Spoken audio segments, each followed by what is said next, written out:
go to Lee. Okay, Leanne Hugs from Baylor Scott and White Health. Welcome.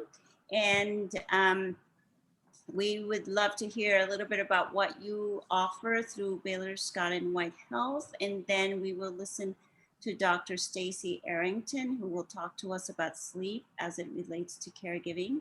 And I know that we could all use tips on that. So again, welcome. Thank you so much. And thank you everyone for letting us hear your stories and be a part of that.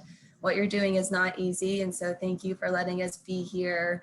Lynn and Dura, you're an amazing resource to them as well. So first of all, thank you for having us. I'm Leanne with Baylor Scott and White. I work on the marketing team. Today I have Dr. Stacy Arrington. She's one of our family medicine physician residents. And so, you know, part of taking care of others is taking care of yourself. And so she's here to talk about the importance of sleep and how that relates to caregiving. And so she's got a great presentation and I think you'll enjoy it. So Dr. Arrington, I will turn it over to you. Okay, thank you, Leanne. Thank you for inviting me, for being here today. I'm really excited to share with you what I have, and I'm hopeful and prayerful that it will be helpful, and I would say something that would improve your sleep and life in general, hopefully. So if at any time you can't hear me or going too fast, feel free to let me know and I will adjust if needed. All right, so as mentioned, we're going to talk about sleeping, which is a big topic, something that we all do, we all need. But first, before we begin, I just wanted to go over some objectives so that you know what you can expect out of the presentation today. So we'll discuss, number one, the importance of sleep. We'll explore the consequences of poor sleep, or what happens if you don't get good sleep. Discuss quality versus quantity of sleep, and also encourage you with some sleep hygiene techniques. And then we'll open the floor for questions and discussion. I have no disclosures for the presentation today. First off, I just want to say thank you, caregivers.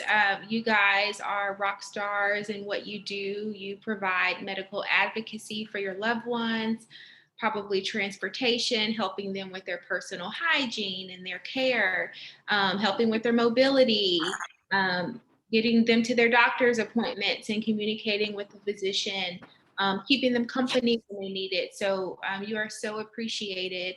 And I really, really hope that what I have to share today will help you. All right, so let's start by talking about why sleep is important in the first place. So sleep offers restoration for us. It helps us with our cognition, meaning it helps restore our brain. That way we can be alert and be able to complete the tasks for the next day. It helps with good immune system support to keep our bodies healthy. Believe it or not, good sleep and proper sleep goes hand in hand with weight maintenance, also stress management. Good sleep can also lower your risk for diabetes and heart disease. There have been many studies that show that, and also good memory. So our memories are stored and processed while we are sleeping. So these are just some of the reasons of why sleep is important. Now, what happens if we don't get good sleep? Well, you can have an increase in accidents and errors. You're not as efficient the next day. And sometimes your productivity is decreased. And certainly in the context of giving care to someone, I don't think it's hard to see how some of these things can not just impact you, but also the person that you're caring for as well. So really, really important that these consequences don't happen, and that you are truly able to get that good night's rest. All right, so let's talk about quantity of sleep. Exactly how much should you be sleeping and how much is too little, how much is maybe too much. So recommended sleep hours from ages 18 to 60 on average is about 7 to 9 hours a night. There have been studies that show that there's a public health epidemic, meaning that people are not sleeping well. Either they're going to bed late and the hours that they do sleep are not sufficient enough, or either they wake up in the middle of the night and can't return back to sleep. But most people are getting less than 6 hours of sleep a night, which is much lower than the recommended 7 to 9. I just included this graph here. This is based off of age. So as we get older, our bodies do require less sleep. I think most of us at least are in the adult or older adult range on this call. And so we still should be getting at least 7 to 8 hours of sleep, even those that are 65 or older. Now that range is going to be in the dark blue. I'm not sure if you can see my mouse or not, but those dark blue rectangles are kind of the average recommended hours. You'll see that there are some lighter teal boxes above and below, meaning that some people may require more and some may require a little less. I'm one of those more people, so I'm more of an 8.5 to 9 hour person. You might be a 6 hour person, and that's okay. You just really have to know what works for you. And let's talk about quality of sleep. What does that mean, and how do we know that we're getting good quality of sleep? So usually you should be able to fall asleep easily, where some people have trouble falling asleep, where they go to bed and they lay in bed for 30 minutes, an hour or more trying to go to sleep. And then the ability to stay asleep, meaning you may go to sleep quickly, but then you may wake up in the middle of the night and you're not able to return back to sleep. Also, timing about when you sleep. So are you sleeping mostly in the middle of the day? Is it mostly at night? Are you taking little cat naps here and there? And I know certainly that can be impacted by the person that you're caring for. So I would imagine that you probably would sleep when they sleep, because when they're awake, they might need your attention or your care. So, that certainly will impact the timing of your sleep. And then also your ability to stay awake. So, how tired you are the day after. All right, so let's talk a little bit about body noise and what that is and how it can impact our sleep. So, symptoms from different medical conditions. For example, if you go to sleep and you have heartburn, or if you're someone that deals with chronic pain, those things certainly are going to impact your ability to be able to relax, clear your mind, and feel comfortable enough to drift off to sleep. If you're experiencing heartburn and you're hurting, that's going to impede that ability to really create that environment for sleep. Also, certain medications that you might be on can interact in your body and not or prevent you from falling asleep. Also, stimulating substances. This is a big one. Coffee, caffeinated drinks, things like green tea, black tea. Really, really have to be careful about intaking a lot of things before bed, and we'll talk more about that.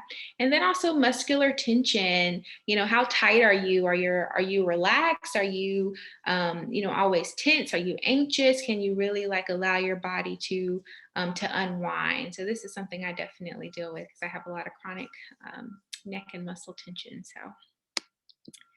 And then environmental noise, which is the environment in your room. So is there too much light? Is it too warm? Is it too cold? Is there noise coming from the other rooms in the house? Is your bed uncomfortable? Many people don't think to look at the age of their mattress, but how old is your mattress? Is your mattress actually comfortable? Usually 10 years is the max that you want to have a mattress. After that point, you want to change it out for something that's newer. In nighttime allergies, sometimes people are allergic to, dust mites, pillows, different things in the environment. So that's also something to be mindful of. And then if your circadian rhythm is out of sync, certainly that can also affect the environment of you sleeping. I did want to point out some kind of more serious things that might impede your sleep. And I would encourage you to see a doctor if you're experiencing some of these things, but this could be excessive snoring and sleep apnea, a restless leg or leg cramping at night, and then teeth grinding or jaw clenching. If you deal with any of these things that are impeding your ability to sleep, then I'd encourage you to see your doctor. There are treatments for these things and different things that can be done to help these issues. All right, so let's talk about sleep hygiene. What is the solution and how can we make it better? So, sleep hygiene is essentially habits and behaviors that you can put into practice to help you improve your ability to fall asleep and to stay asleep at night. So, we are going to go through all of the sleep hygiene tips. This isn't an exhaustive list, but definitely we'll hit most of all of them on today. All right, so let's talk about number one. So go to bed when you feel tired. This is a big one. So don't say, most people like to say, okay, I'm going to go to bed at 10 o'clock every night. That's my bedtime. Well, what if you're not tired at 10? Or what if your body's still, wound up, or you're busy and you're not ready to go to sleep? You essentially are just going to go to bed at 10 and probably stay awake until you fall asleep an hour later. So go to bed when you feel tired. If you're not tired, then don't go to bed. Um, Also, sleep in a clean and cool room. So our bodies like cooler temperatures as opposed to it being hot when we're sleeping. Our body core temperature actually drops a couple degrees when we are sleeping. So make sure that your room is nice and cool. It doesn't have to be cold, but just cool so that it can aid your body in achieving that decreased core temperature. And also cleanliness. It's hard to relax if your environment in your room is cluttered. And I know for me, it's hard for me to really relax in my room if I have clothes everywhere and I need things folded and all of that. So as much as you can, try and keep that room clean. All right, so here's another one: to lay in bed for no longer than 20 minutes. So say you go to bed when you feel tired, you're lying in bed, it's been 20 minutes and you don't feel sleepy. Well, in that case, physically get up out of bed, do a relaxing activity. I tell my patients, do something, boring. It doesn't have to be boring, but something that relaxes you until you feel tired. Um, Also, use your bedroom for sex and sleep only. So don't do a lot of work and stimulating activities in your bed. I know a lot of people tend to like work on the computer while sitting in bed, but believe it or not, that kind of conditions your brain to say, okay, this is a space for work or this is a space for activity, as opposed to saying this is a place of rest. So just really be mindful of the activities that you do in your bedroom. All righty. So exercise, hopefully, we're able to get out at least a couple minutes or 30 minutes a day just to move our bodies and to be physically active. And if so, make sure that you're not doing any heavy exercise at least 4 hours before bed. Just because your body is going to have that adrenaline release, you have your endorphins release, which are great, but they're not so great when you're trying to go to sleep and wind down. They're going to counteract that melatonin and serotonin that's trying to be released when you go to sleep. It's okay to stretch lightly. Meditation is wonderful to go to bed. I will say I do a lot of body scans and mindful meditations when I go to bed. So I have my handy phone on my nightstand and I put on my Calm app. There's also an app called Headspace that you can also download on your phone. They have a lot of great bedtime meditations, sleep stories, things that you can listen to, different soundscapes to usher you into that relaxation so that you can go to sleep. We've touched a little bit on this already, but try not to have any coffee, anything that's caffeinated, energy drinks after 4 p.m. because that's just going to add to your body being alert and riled up. But you can try and drink warm liquids before bed. So chamomile tea, warm milk. I really like sleepy time tea. You can get that pretty much anywhere, HEB, Walmart. It's very, very reasonable, and you can just have like a nice warm glass of sleepy time tea before bed. All right. So I think this is the biggest one for a lot of us, certainly for me. But avoid using screens, electronics before at least 1 hour before bed. So that's the phone, the tablet, TV. Yes, the TV, computers. I know most of us have TVs in our room. I actually took mine out the last place I moved into for this specific reason, but really try and limit anything with the screen 1 hour before bed. I know it's not always possible because we might have important calls to tend to and things of that nature. But if you can, really limit those things an hour before bed. This is because there is a such thing as blue light. So these devices emit a blue light. That blue light signals to your brain that it's still daytime, that I should be awake, that I should be alert. So if you have to be on the screen before bed, I would try and put a setting on your device called warm light or bedroom setting. A lot of them have it. And you can even download an app on the computer for this, but instead of the blue light, it'll turn it to a warmer, kind of a pinkish light if you do need to work closer to bedtime on your device. And then try to go to bed and wake up the same time each day, even on the weekend. So my body does this without me trying, and it's actually quite frustrating. So Saturday mornings, I'm up at 5. Unfortunately, I can't just sleep in. But try and go to bed and wake up at the same time every day. So if you know 10:30 is the time that you start feeling tired, then make 10:30 or around 10:30 your time to want to go to bed. And then naturally sleep, let your body awake when it does. And generally, you'll find that your body is on its own rhythm and clock, and you're going to wake up pretty much the same time every morning. So if you can, try and have your alarm set or naturally wake up around the same time. All right, so I know what we discussed is kind of like in a perfect world and tips and techniques to be able to implement, but sometimes you don't always get the perfect night's sleep that you need.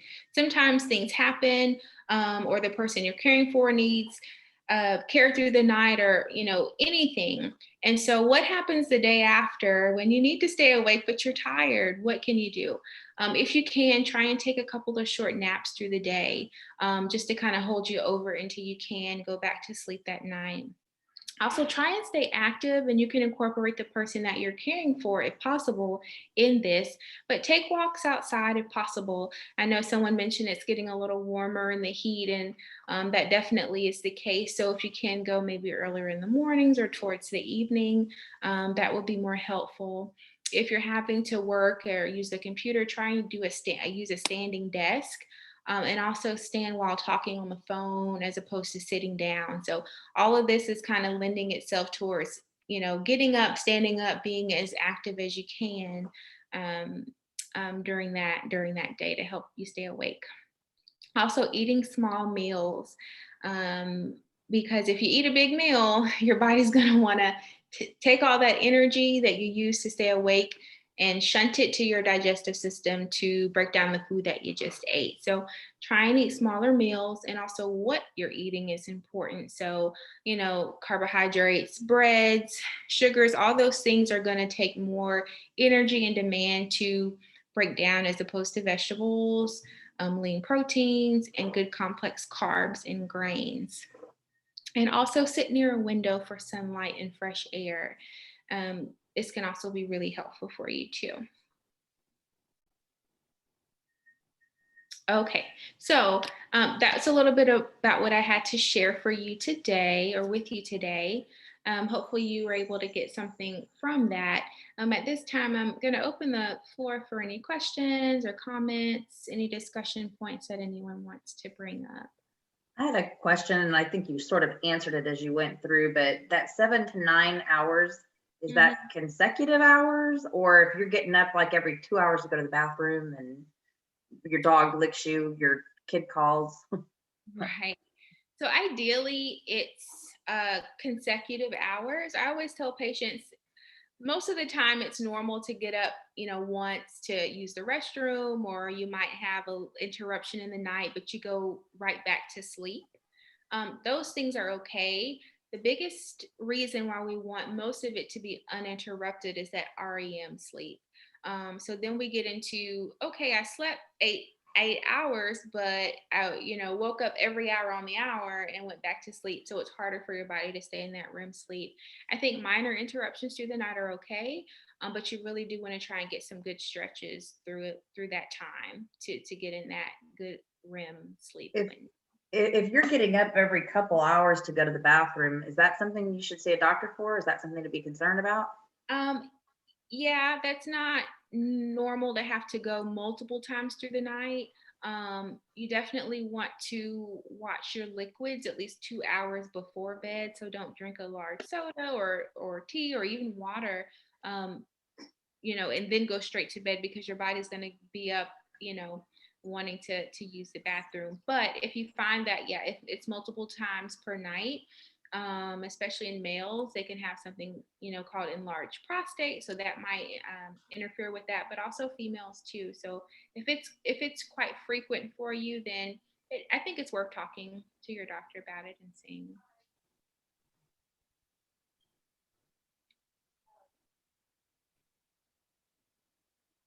Lynn, you're muted. All right. So for the first time, well, I think maybe happened once before, many, many months ago, but last night I had cramps on my feet, my toes. Mm-hmm. And I'm like, what is this? It's not a normal thing for me, but it seems like out of the blue. And they were serious cramps. First the right foot, then my left foot, and it was at least 40 minutes.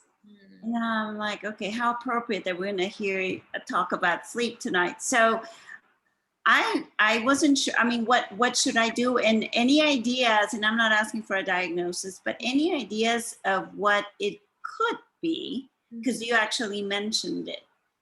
Yeah, so the biggest one is you want to make sure you're hydrated. So dehydration can cause muscle cramps. So I just try and think back and see, okay, well, was I drinking enough water yesterday, or how was my hydration status? Also, electrolyte imbalances can play a role. So sodium, potassium, magnesium, all of those things are important when we talk about muscle contractions, muscle twitches. So I just make sure you're on a good multivitamin daily, making sure that you're getting those minerals, vitamins, and that your electrolytes are in balance. I did mention things about restless leg syndrome, which some people have. Usually restless leg, you'll know it's like you feel like your leg is kind of jumping all night. Certainly if it's a one night occurrence, then it might be more likely due to dehydration, maybe some electrolyte imbalance, but kind of hard to say. But I'd say first start with the hydration. Make sure you're drinking enough water. Right. Okay. Think I'm working on my water intake. So I'm going to. We all are. So Better. Thank you. You're welcome. All right. Anybody else have some questions? Are we all sleeping great? And how can you tell if you've had a good night's sleep? Mm-hmm. However you define good. How can you tell if you slept well last night? Mm-hmm. Most of the time, number one, you won't have daytime sleepiness, which most people sometimes do have, or they say, man, I really feel like I need a nap right now. You really shouldn't have to have a daily nap to feel like you can function and go about your day. So daytime sleepiness for sure, and daytime sleepiness can also, be associated with other things, but that's one clue. Also, for me, when I wake up and I'm not rested, I don't necessarily have a headache, but I call like my head feels stuffy. I just know like, okay, I didn't get enough sleep. And most of us can kind of tell internally, like, yeah, I just didn't get enough. Or if you have to set your alarm and you're just not ready when it goes off. I mean, something as simple as that. We all have experienced that. Also, like I mentioned, going back to the slides, cognition, mental clarity, that the day after, energy levels, irritability, all of those things kind of can run together and clues in like not having quality sleep. Calling about an existing order? Press 1. Need help placing an order? Press 2. Hopefully that was helpful. For password reset. I'm hearing something. Guys, if anybody has their themselves not muted and you're not asking a question, please mute yourself. Thanks. And something I didn't include, and something that I do personally, is essential oil. So I love diffusing oils in my home, and I have what I call a sleep blend that I diffuse sometimes at night, and that's really helpful. It may be helpful for you to try that to try and get some good sleep. But any little thing I can, I'm trying to do. But the apps that I mentioned on the phone, and I'm not affiliated with these at all, but Headspace, the Calm app, I fall right to sleep. I never finish the stories at all because I'm always asleep by the time they finish. So those are really good options too.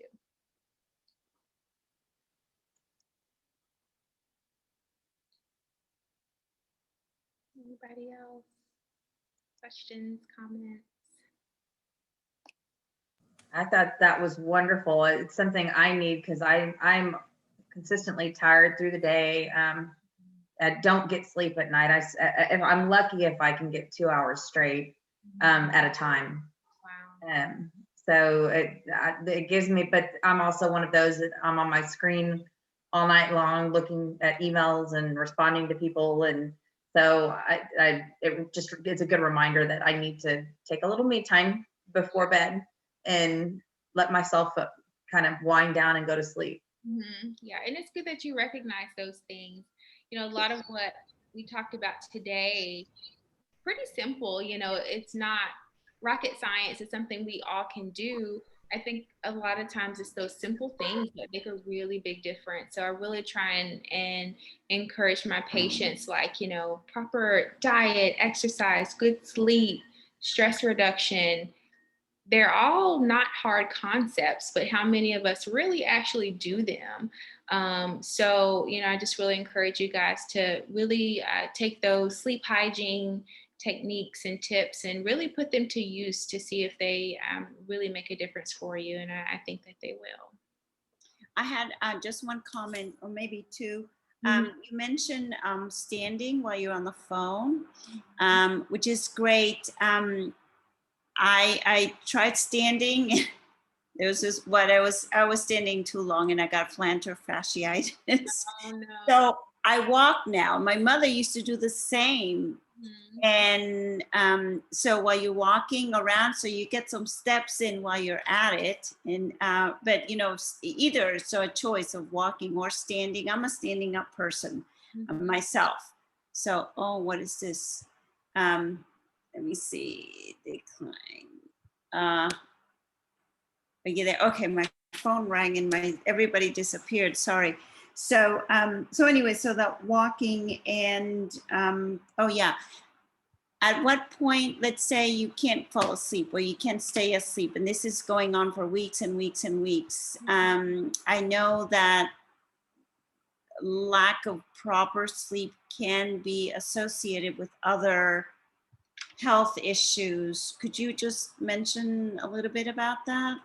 Because if we need to maybe see the doctor Mhm. sooner rather than later. Yes, that's a great point that you bring up, Lynn. So if you are unable to go to sleep, so you put these sleep hygiene into practice and you're still having issues, it definitely may be a sign, or excuse me, a symptom of some other health complications. So things like depression can manifest as either too little sleep or not enough sleep. Anxiety, a lot of patients that I treat for anxiety, sometimes they say I go to bed and it feels like my mind is racing and I can't turn anything off. So that could be something.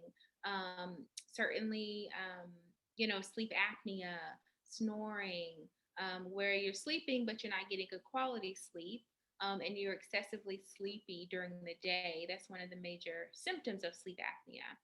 Um, let's see what else. We talked about restless leg syndrome. It could be a lot of things that could impact sleep. But definitely mood is one big thing. Mood disorders. You definitely want to see your doctor for. And sometimes people just have what we call insomnia, and it's just kind of general inability to sleep. But if someone comes into my office and says, I'm having trouble sleeping, first line is we talk about the sleep hygiene techniques. If there's no glaring, obvious, reason behind their reason to not be able to sleep, and then from there we kind of go down the road of what else it could be. So, I think you're on mute. Lynn, you're on mute, but I'm going to also read. Don says he's benefited greatly from the CPAP treatment for sleep apnea. It may be beneficial to get tested for this. Yes. Oh, Very, excellent. very good point. Yes. Excellent. And people with sleep apnea report like a 180 difference once they start using the CPAP. So definitely a lot of times the partners will say, hey, you're snoring, I can't sleep, and that's kind of how they get to the doctor and get tested for sleep apnea. But certainly being overweight, obese, having a large neck circumference, and snoring at night are all risk factors for sleep apnea. So, if you have a bed partner or you yourself notice some of those things, it might be worth getting evaluated for sleep apnea. Why does a large neck circumference impact? So it has to do with how the tongue and anatomically how everything sits when you're sleeping. So when you're sleeping and you're snoring, sometimes the tongue will actually curl back and occlude the airway, and that's how you get the apnea or lack of breathing when you're sleeping. Is there a circumference that's not considered? What's considered large and not large? It is. I can't think off the number off the top of my head, but there is a number in inches about the neck circumference that, and it's kind of, they have some tools online. I think there's a stop bang questionnaire sometimes I use with patients, and so that's just kind of one risk factor. But certainly if you have a large neck circumference, doesn't mean you have sleep apnea, but you might. Yeah. If I may add something to that, and you were very diplomatic about it, Dr. Arrington, my husband became overweight, and that is one of the risks. Not everybody who's overweight will do that, but he was, I don't know how overweight, but I'd say probably 40 pounds or more overweight. He has severe obstructive apnea, and I'm also not saying that that he has the apnea because of the weight. But everything that I have read has said, that it puts you at increased risk of sleep apnea when you have when you're a lot overweight. And his neck happens to be, I've learned that when we gain weight, it goes to different parts of the body. Well, this is right here. His face was quite large, so, but I could see, in his neck, it's, it is, the neck doesn't narrow as much as it did 50 pounds ago. Yeah. Okay. So, and there he has severe obstructive apnea. So it could be a factor. Yes. Yeah. Good point. Yes. All true things. All right. I did notice that we had one more caregiver join us, Donna. And if you're there, did you have any questions or comments for Dr. Arrington? I don't, but thank you very much. Appreciate it.